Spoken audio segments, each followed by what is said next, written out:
I want to present my concept of God. God, in my perception, is not a physical person, nor something that has the characteristics of a human.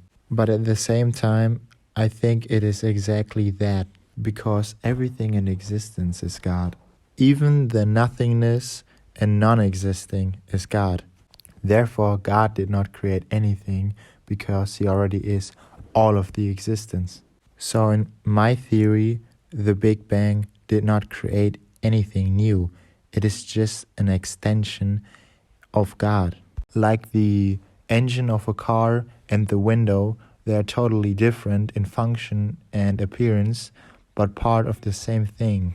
This applies to the universe and God. Everything may appear different, but essentially is the same. Yet our God in us is limited by our human physical existence. And even more extreme case of physical limitations are animals who are extremely controlled by their desires, which makes them, in my view, less pure yet still part of God. So what do I think happens after we die? Well, simple. I don't think we are able to die. Sure, our physical bodies are not longer functional, and soon nobody is even gonna remember our lives. This all doesn't matter, because our physical life was such a small, insignificant part of our entire existence. This may sound nihilistic, but it's actually the opposite. I believe that we are so much more than we think. People love to set themselves limitations. They can't and don't want to see past their physical existence, which is very sad because they can have a much greater outlook on life. For me, the concept of hell and the devil also doesn't make sense, because as I said, I believe God is everything, so there is no room for the devil or hell. So if you take this belief to the most extreme form, there is also no good or evil, just the one existence. This is a massive difference to Christianity, where there's always a form of duality, good and evil. So for example, if a person murders someone, in Christianity that person would clearly be evil. Yet in my philosophy, this is just a suicide, because these two humans are essentially the same thing. Although I'm not condoning that behavior, actually the opposite in my philosophy.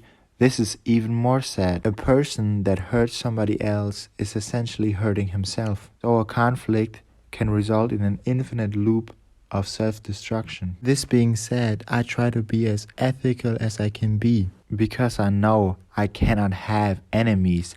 I would essentially be fighting myself. Humans can't realize that because they have egos and different interests, which makes them think people are totally different. Yet this is just an illusion in the physical existence. Our egos are so good in tricking us and thinking that we are better or different from someone. Minor things like sports teams divide people into groups, which is okay. People just have to realize that it's not real. Getting rid of these delusional thinking patterns is great for self-development and goal attainment. Blaming somebody else is no longer a legitimate option. Go inside yourself, find out what's wrong, and attain what you want. I or we should try to become our best version. Let's see how far ahead we can bring humanity. Let us have a more unified and humanitarian future. Ethical thinking should become the basis of every single decision a human makes. And thank you for your attention.